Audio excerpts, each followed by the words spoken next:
Micro finance തട്ടിപ്പ് കേസിൽ വെള്ളാപ്പള്ളി നടേശന് വിജിലൻസിന്റെ ക്ലീൻ ചിറ്റ്.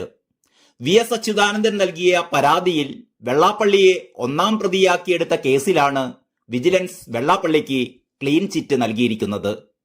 കേസ് അവസാനിപ്പിക്കുന്നതിൽ ആക്ഷേപമുണ്ടെങ്കിൽ അറിയിക്കണമെന്ന് കാണിച്ച് തൃശൂർ വിജിലൻസ് കോടതി അച്യുതാനന്ദന് നോട്ടീസും അയച്ചു. SNDP യൂണിയൻ ശാഖകൾ വഴി നടത്തിയ മൈക്രോ ഫിനാൻസ് തട്ടിപ്പിൽ 15 കോടിയിലധികം രൂപയുടെ ക്രമക്കേട് നടന്നു എന്നായിരുന്നു വി.എസിന്റെ പരാതി. പിന്നോക്കക്ഷേമ കോർപ്പറേഷനിൽ നിന്നെടുത്ത വായ്പ വലിയ പലിശ നിരക്കിൽ താഴേക്ക് നൽകി തട്ടിപ്പ് നടത്തിയെന്നും പരാതിയിൽ ചൂണ്ടിക്കാട്ടിയിരുന്നു.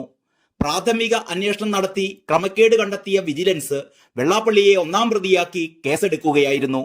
സംസ്ഥാനത്തുടനീളം 124 കേസുകളാണ് വിജിലൻസ് ഇങ്ങനെ അന്വേഷിച്ചത്. ഹൈക്കോടതി നിർദ്ദേശപ്രകാരം എറണാകുളം റേഞ്ച് SP ഹിമേന്ദ്രനാഥാണ് അന്വേഷണങ്ങളെ ഏകോപിപ്പിച്ചത്. വിജിലൻസ് അന്വേഷിച്ചതിൽ 5 കേസുകളാണ് ഇപ്പോൾ എഴുതിത്തള്ളാൻ തീരുമാനിച്ചിരിക്കുന്നത്. മൈക്രോ ഫിനാൻസ് വായ്പകളായി നൽകിയ പണം സർക്കാരിലേക്ക് തിരികെ അടച്ചുവെന്നും താഴെത്തട്ടിലേക്ക് പണം നൽകിയതിൽ ക്രമക്കേട് കണ്ടെത്താനായിട്ടില്ലെന്നുമാണ് വിജിലൻസിന്റെ കണ്ടെത്തൽ. 54 കേസുകളിൽ കൂടി അന്വേഷണം അന്തിമഘട്ടത്തിലാണ്. ഈ കേസുകളിലും വെള്ളാപ്പള്ളിക്ക് അനുകൂലമായാണ് റിപ്പോർട്ടെന്നാണ് വിവരം.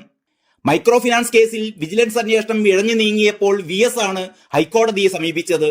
വെള്ളാപ്പള്ളിക്കെതിരെ തെളിവുകൾ ഉണ്ടെന്നും കേസെടുത്ത് അന്വേഷണം തുടങ്ങിയെന്നും ആദ്യഘട്ടത്തിൽ അറിയിച്ച വിജിലൻസ് ആണ് ഇപ്പോൾ തെളിവില്ലെന്ന് കോടതിയെ അറിയിച്ചിരിക്കുന്നത്.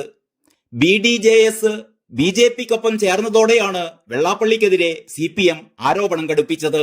ഒന്നാം പിണറായി സർക്കാരിന്റെ സമയത്താണ് സംസ്ഥാന വ്യാപകമായ അന്വേഷണം തുടങ്ങിയത്.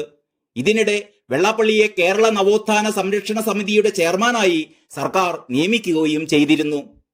മൈക്രോ ഫിനാൻസ് നടത്തിപ്പിന്റെ കോർഡിനേറ്ററായിരുന്ന മഹേശൻ അന്വേഷണത്തിനിടെ ആത്മഹത്യ ചെയ്തിരുന്നു.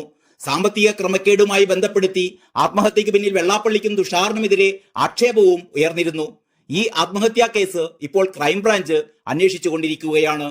BJPയുമായി കൂടുതൽ എടുത്താൽ വെള്ളാപ്പള്ളിയെ പൂട്ടാൻ പിണറായിയുടെ കയ്യിൽ ഇനിയും ചങ്ങലകൾ ഉണ്ട് എന്നർത്ഥം. നന്ദി, നമസ്കാരം.